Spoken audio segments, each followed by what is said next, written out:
principe, le titre de ce principe, deuxième principe d'usage, je pense qu'il faut mieux aller dans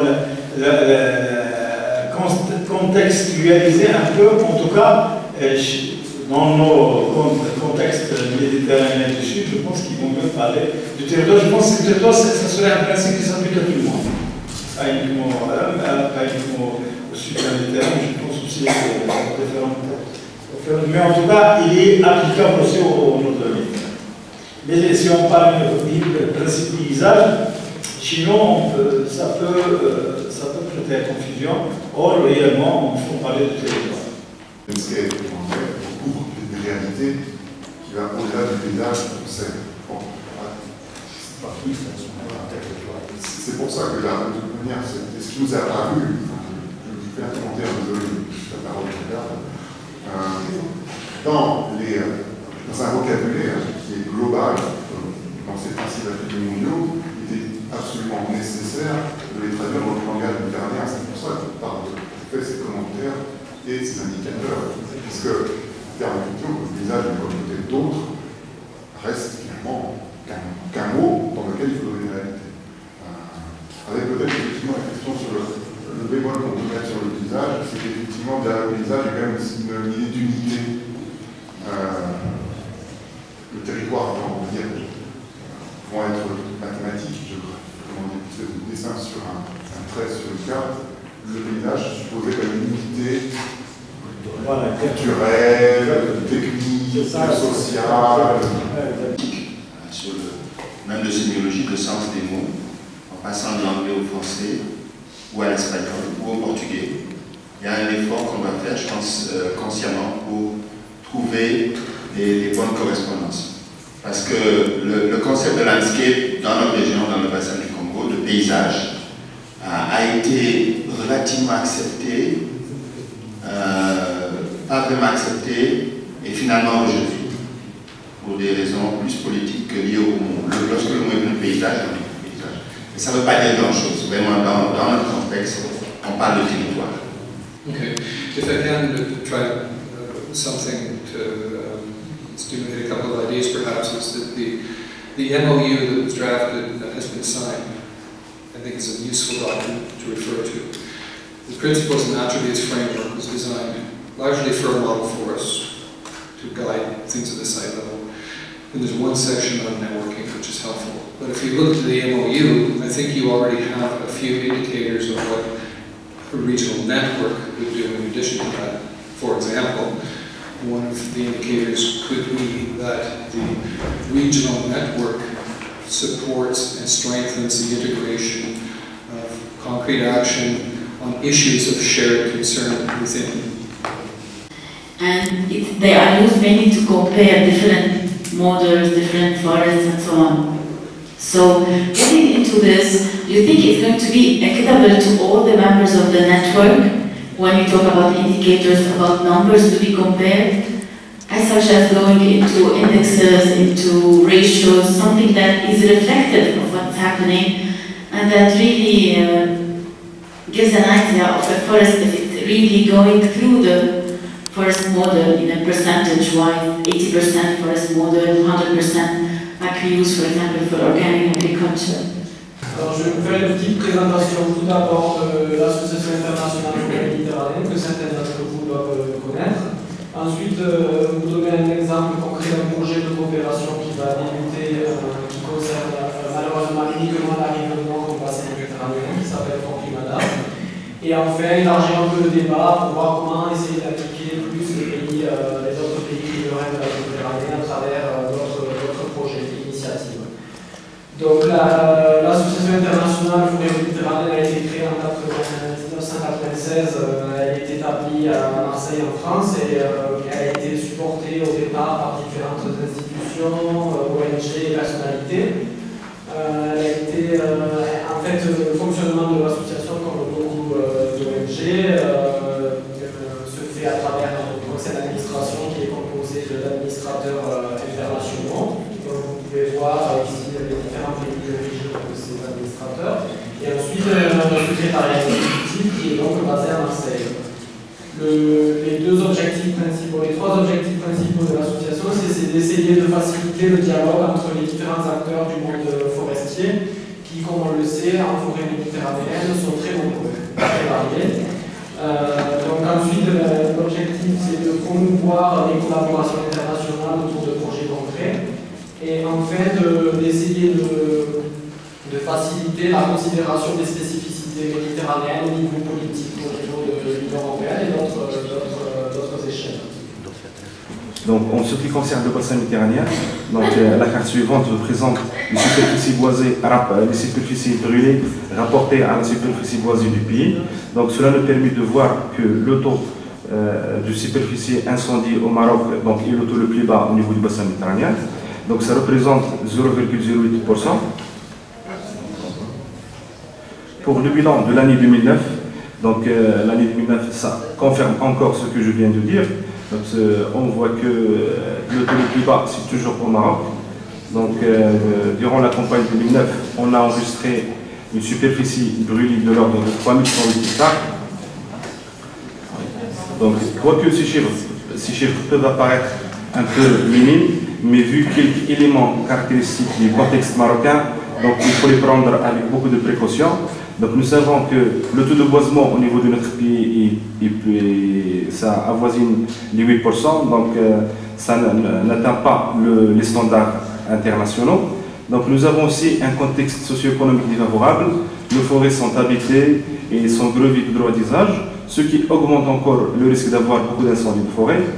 Donc le contexte climatique il est aussi défavorable, ce qui rend extrêmement difficile la régénération et la restauration des espaces dégradés. Des départements de forestiers à Castille et Léon dans 2008. D'accord? L'objectif de la présentation, c'est de présenter ces programmes dans les frameworks, les cadres, dans les cadres de la stratégie, les stratégies régionales de changement climatique qui a été passée dans les dernières années pour les gouvernements régionaux, pour tous les départements de l'administration, et aussi encadré dans les plans forestiers vers 2030 pour la région.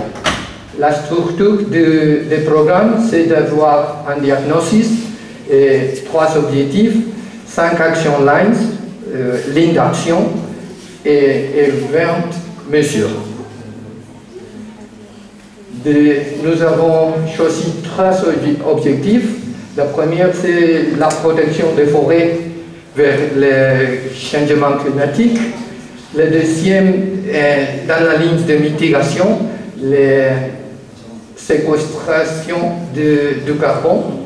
Les changements climatiques affectent d'une manière dramatique la santé humaine à travers soit l'apparition de nouveaux maladies, soit la propagation et l'expansion des herbes de certaines maladies, le paludisme, le choléra, la bleutang, la fièvre de la vallée du Rift. Donc, ce sont des maladies nouveaux qui apparaissent et qui font vraiment des ravages parce que les conditions climatiques deviennent plus doux et plus vulnérables.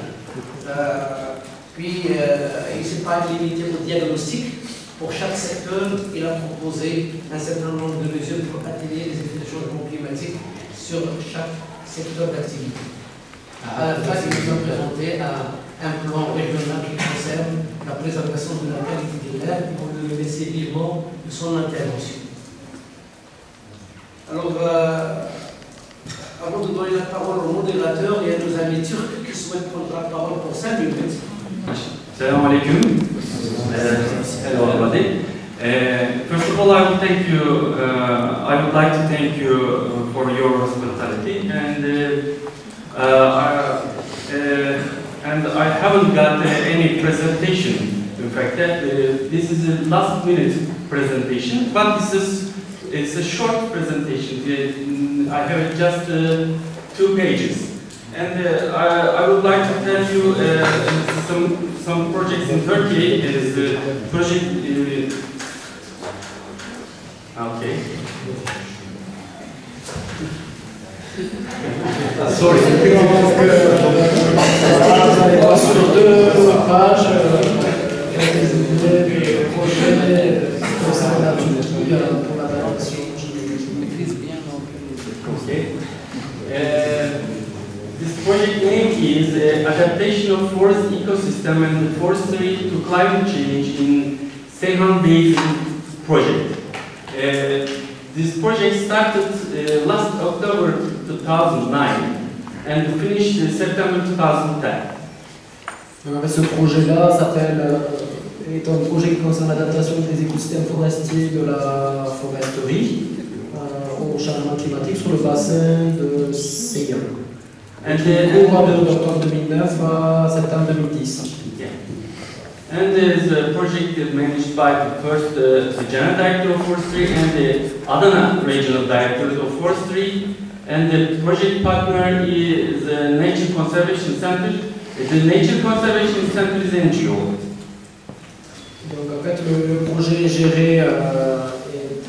par le département des forêts de la région d'Adana. Et donc dans le cadre de ce projet, différents partenaires, notamment le Centre de conservation de la nature et d'autres ONG. This project is funded by UNDP, United Nations Development Program. And the project area is Seyhan Basin. When Seyhan Basin is south of Turkey and close to Adana city. Adana city is one of the big cities in Turkey. D'accord, donc ce projet est financé par le Programme de développement des Nations Unies et se focalise sur l'aire du bassin de Seyhan qui se situe sur le littoral sud de la Turquie, autour de la ville d'Adana qui est une des principales villes turques. Du réseau de forêt modèle, dans laquelle la Catalogne pour l'instant n'a pas encore de représentation, mais ça va venir. Et donc, que ce soit par la propriété privée ou que ce soit par la région, on va bientôt, je pense, vous soumettre une proposition de forêt modèle à intégrer. En attendant, on m'a donné le rôle de modérateur que j'ai accepté, mais beaucoup de choses ont été déjà dites et répétées et résumées. Donc, on a vu des exemples de l'affectation du changement climatique dans les régions, et particulièrement dans le secteur forestier. On a vu quelle est la perception des décideurs, de chercheurs ou réseaux sur ces affectations et sur la manière de s'affronter. Et on a vu aussi les différentes rites et manières de définition et d'application des politiques et mesures par ces régions ou États. Sur le plan des généralités, on est tous d'accord sur l'urgence d'agir. Et je ne vais pas m'attarder sur les chiffres, sur les cartes, sur les modèles qui prévoient, ni sur les données qui démontrent déjà les effets des changements climatiques, mais je vais juste donner la parole au public, ce qui est le plus intéressant, pour un débat qui devrait être orienté. Bon, je propose à deux principaux volets. Le premier, évidemment, comme il y a eu des présentations, je suis sûr qu'il y aura des questions. Donc, je proposerai de faire tout d'abord un tour de parole pour quelques questions sur les éclaircissements, sur les présentations en tant que telles. Donc, ça pourrait durer 10 minutes ou quelque chose comme ça. Mais comme on est tous d'accord qu'il est temps d'agir et pas seulement de discuter, il serait bon que l'on parle sur les actions à réaliser pour chaque région ou État. Et donc la proposition qui a été faite à la fin de la première présentation est une bonne base, est une bonne, on voudrait obtenir des avis sur cette proposition et surtout on voudrait obtenir déjà des adhésions.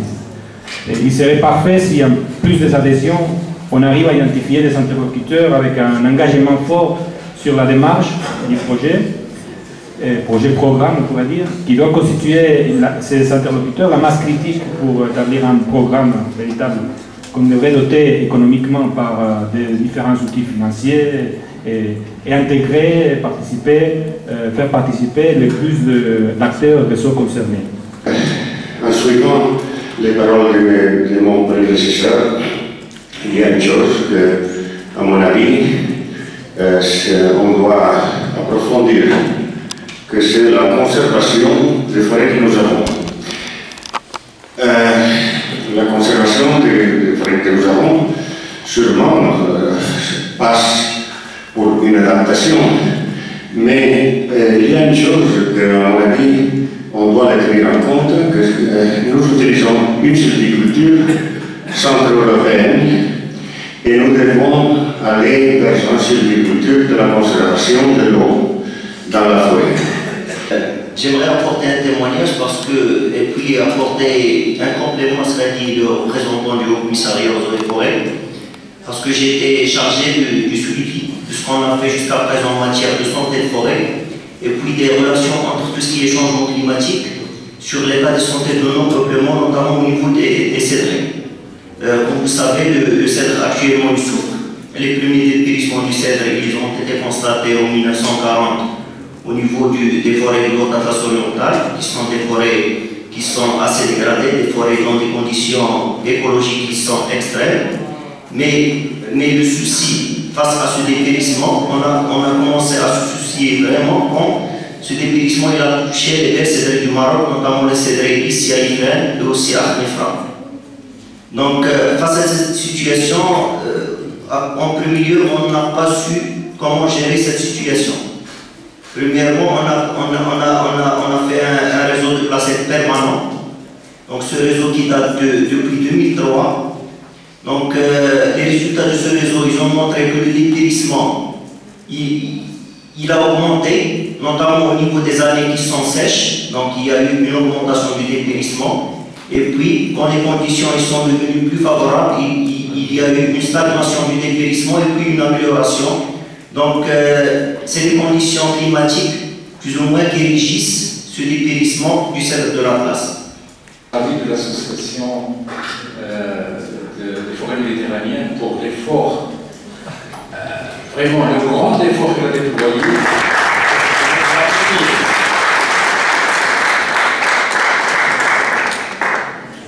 Je voudrais également saluer et remercier l'ensemble des exposants qui nous ont présenté ce matin des exposés très riches, diversifiés, vraiment, et avec la gestion du temps également de Monsieur le Président, nous aurons suffisamment de temps pour en débattre et en discuter.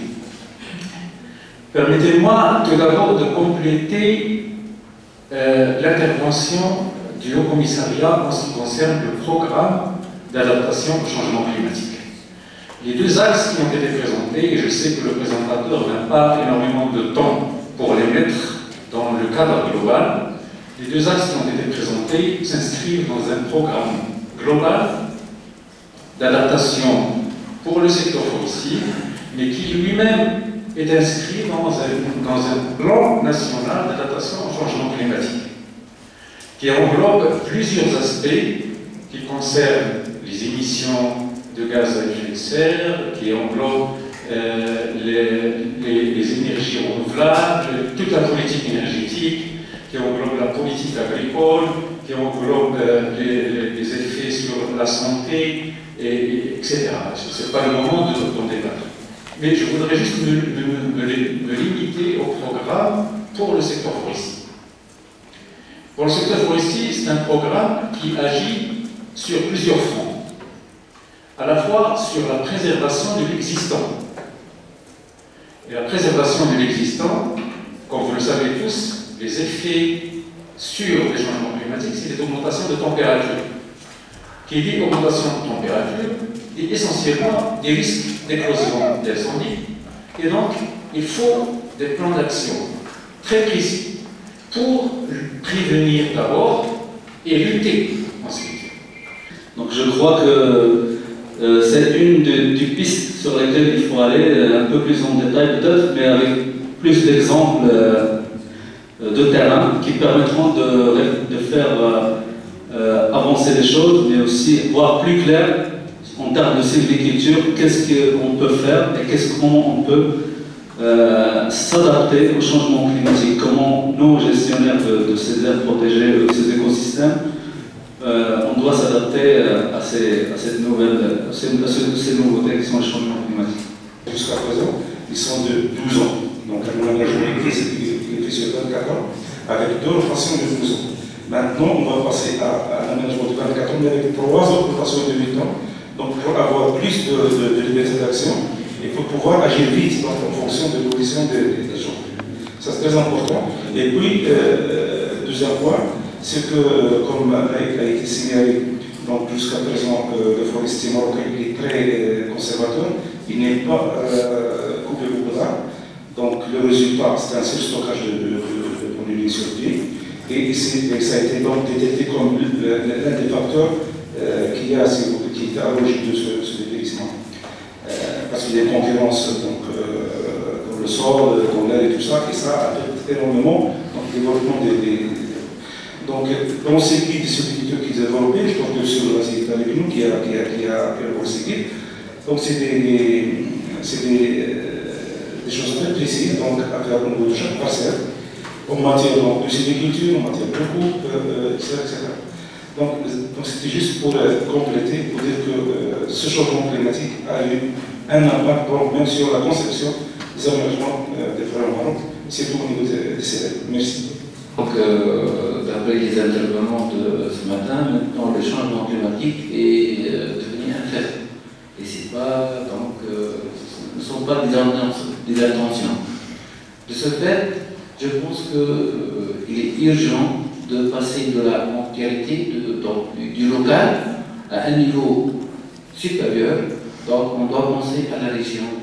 Et dans le cadre de Forêt Modèle, peut-être un bon cadre pour faire des études qui intéressent donc toute la région et de passer des études qui sont concentrées dans certaines zones à des études plus élargies et plus approfondies pour que les retombées soient donc plus efficaces et peuvent être généralisées à tout le monde et comme ça on pourra donc contribuer à la lutte contre ce phénomène de changement climatique. Merci. Le problème des changements climatiques, c'est un phénomène qui est perceptible, au moins dans la rive sud de la Méditerranée. Donc il y a une incidence négative que nous avons vécue ces dernières années avec la sécheresse. Mais je dirais que ce problème de changement climatique, qui est une nouveauté pour nos forêts, je pense qu'il y a un problème plus accentué et plus fort que ça, que malheureusement c'est-à-dire les mis dans le tiroir, qui pèse plus fort que les changements climatiques sur la forêt, à savoir le parcours. Le parcours dans les forêts méditerranéennes du sud, c'est un phénomène qui est plus lourd, dont les conséquences sont plus lourdes que les changements climatiques. Parce qu'avec les changements climatiques, nous avons été dépérissés. Mais avec le parcours, c'est l'état stationnaire dépeuplement, c'est-à-dire sur le plan de la dynamique. Il y a la régénération de l'empeuplement forestier dans le sud de la Méditerranée. Il est à l'état stationnaire depuis plusieurs années, je dirais même plusieurs décennies, dans le sens où les groupes de régénération restent toujours invariants et identiques à eux-mêmes. Donc, dans le cadre de ces forêts modernes, il n'y a pas que la thématique changement climatique qu'il faudrait prendre en considération. Bon, c'est un phénomène parmi d'autres, mais il y a également d'autres phénomènes plus importants qu'il faudrait également mettre sur la table et en tenir compte si on veut préserver nos forêts. Voilà, merci. Qu'il y a des facteurs bien plus graves et bien plus dommageables que le changement climatique, avec des perspectives beaucoup plus immédiates. Et moi je vais parler d'incendie, puisque c'est notre problématique principale et c'est lié aussi à un abandon, et donc on est en situation exactement inverse, c'est-à-dire que c'est l'absence de parcours et l'accumulation de biomasse qui fait qu'on a des incendies catastrophiques et qui génèrent des conséquences dramatiques. Et c'est, à mon avis, quelque chose qui peut éventuellement être accentué par le changement climatique, mais ça ne modifie en rien la problématique du moment, en tout cas. Quoi. Et je pense qu'il ne faut pas perdre de vue, même si ça paraît pas inintéressant de réfléchir sur ce point-là, je pense qu'il ne faut pas perdre de vue que les préoccupations actuelles et immédiates, elles ne sont pas modifiées pour autant, et qu'il y a des choses à faire pour lesquelles on ne connaît pas le remède exactement, et essayer de générer des modèles de sylviculture adaptés au changement climatique, ça me paraît un peu illusoire quand on n'est pas capable de répondre à des problématiques de base contre lesquelles on essaie de lutter déjà depuis des siècles, un demi-siècle pour nous, pour le parcours, je ne sais pas depuis combien de temps ça dure, mais à mon avis, quand on sera capable de faire face à ces problématiques-là, on pourra essayer d'élargir. Ça n'empêche pas de chercher, c'est pas ce que je dis, hein, mais ça me paraît un peu illusoire de se projeter dans des modèles qui vont répondre à la problématique du changement. Moi, effectivement, ce qui a été dit par mes collègues là, c'est tout à fait juste, mais je voudrais plus expliciter davantage ce phénomène. Effectivement, moi je pense que les forêts sud-méditerranéennes subissent une action de l'homme avec un grand H. Alors, lorsqu'on parle de parcours, on va parler des autres activités, des autres pratiques de l'homme, y compris la surexploitation du bois de feu, etc., la mise en culture. Donc, c'est pour cela que donc, la présence de l'homme avec un grand H, ces activités, c'est l'homme qui affaiblit d'ailleurs la désertification. D'ailleurs, je pense qu'on a longuement discuté dans le cadre de la convention de l'UICCD, mais aussi admis à l'échelle internationale, que l'homme, c'est le déclencheur du phénomène de dégradation, le phénomène de désertification. Ce n'est pas les facteurs climatiques. Les changements climatiques et les variations climatiques, ils aggravent le processus. Mais le processus est déclenché par l'homme, avec un grand H, c'est-à-dire ses activités. Si, dans la dernière conférence, la première conférence des correspondants scientifiques pour la science et la technologie, on a bien souligné ça, nous qui vivons dans un contexte effectivement qui est très anthropisé, etc. Je pense que maintenant, c'est un acquis, c'est l'homme qui déclenche tout. Mais c'est pour cela que justement la forêt modèle, je pense à juste titre, que le Haut Commissariat a été le premier signataire du réseau, le premier qui a adhéré au réseau méditerranéen des forêts modèles, parce que la forêt modèle a dans ses principes, entre autres, le partenariat multi-acteurs. Et spécifiquement, l'homme qui vit en forêt est dépendant de cette forêt. Et puis la bonne gouvernance, la gouvernance et la bonne gouvernance. Et la gouvernance, la bonne gouvernance ne peut se faire qu'avec la population usagère qui utilise quotidiennement cet espace forestier. Et voilà, merci. Moi, il y a une chose qui toujours m'a étonné et que je trouve qui manque dans tous les programmes qu'on fait des changements climatiques. C'est une autre chose complètement différente, c'est celle que parlait moi avant. C'est la construction des bétons. Je crois qu'on devrait aussi faire rentrer dans tout l'urbanisme de les régions, à petite échelle, de grande échelle naturellement. Parce que réellement, le chauffement de l'air, une des choses les plus claires, c'est, spécialement si vous êtes aficionné à voler, un vol sans moteur, vous verrez que la convection de l'air, c'est précisément une des choses qui étonne le plus si vous volez. Vous passez pour une zone bétonnée, une zone où il y a beaucoup de construction, et vous montez rapidement. Je voudrais juste attirer l'attention de tous les participants sur le fait que probablement il ne faut pas trop utiliser le mot changement climatique pour essayer de trouver des explications à tous les problèmes que nous connaissons, que ce soit dans le domaine, dans le secteur forestier ou hors secteur forestier. Il y a des choses, il faut faire la part des choses. Il y a certains effets qui sont liés au changement climatique. Mais il y a d'autres qui sont liés à la pratique quotidienne de l'homme que nous faisons depuis toujours. Les changements climatiques, je vous donne un exemple concret. Vous construisez un certain nombre de barrages dans votre pays. Vous croyez que vous êtes protégé contre les crues, contre les inondations, et après 2 années successives de pluie, vous avez suffisamment d'eau, jamais dans les prévisions des constructions de ce barrage, vous n'avez prévu qu'ils seront pleins et que vous êtes en mesure, vous êtes forcé de libérer les vannes pour inonder la plaine du Rhin, par exemple, ce qui s'est passé cette année. Ça, ce sont des effets nouveaux, jamais vus, c'est quelque chose de nouveau. Donc, il faut là agir en conséquence. Il y a des changements dans les températures d'amplitude entre la température maximale et la température minimale, qui étaient, durant toute la série que nous avons connue de l'humanité, d'un certain niveau. Et puis, tout d'un coup, vous avez cette amplitude qui augmente rapidement.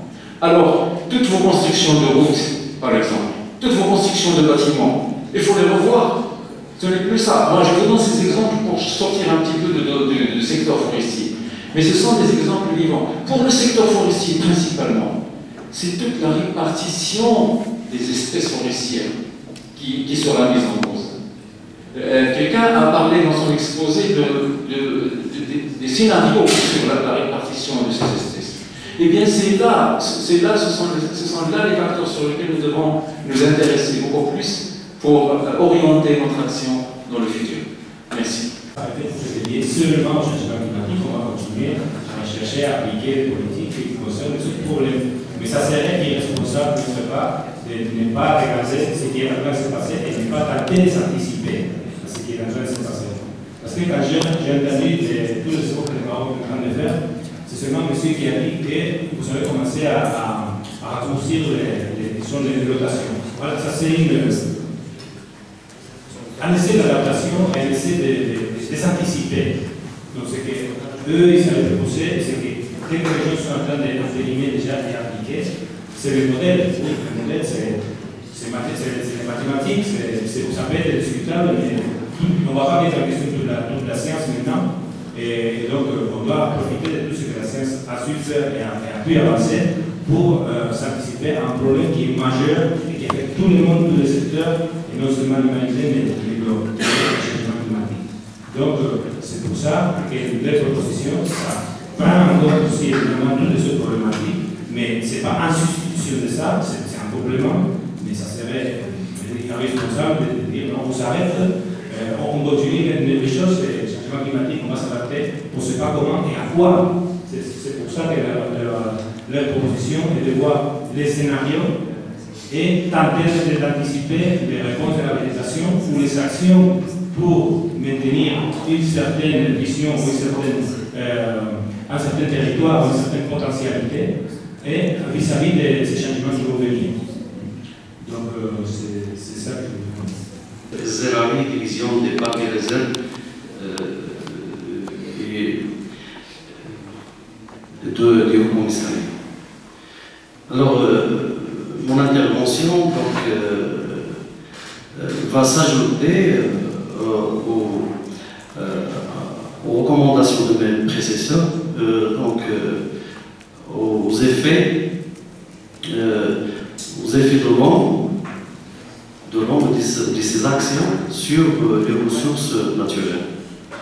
Donc, comme vous le savez, le bassin méditerranéen, et vu sa situation géographique, donc il est soumis à plusieurs influences, donc les influences climatiques du Nord, les influences de l'océan Atlantique, les influences sahariennes, donc ce qui a permis de donner une fluctuation donc, au niveau des précipitations et au niveau de température.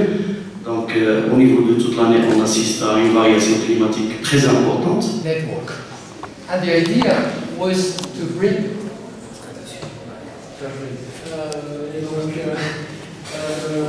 Donc je me concentrer au Liban parce qu'on assiste aujourd'hui à l'également dans le cadre du réseau méditerranéen des forêts modernes. And so what we wanted was to bring one topic, and yesterday we had another one, to detect if it was really a point or a topic of common interest. And it's evident that we have a strong interest in this area. Donc en fait, à la suite de l'atelier d'hier qui traitait du liège, la question c'est de savoir si le réseau méditerranéen des forêts nouvelles doit s'impliquer dans cette problématique des changements climatiques, ça paraît évident. And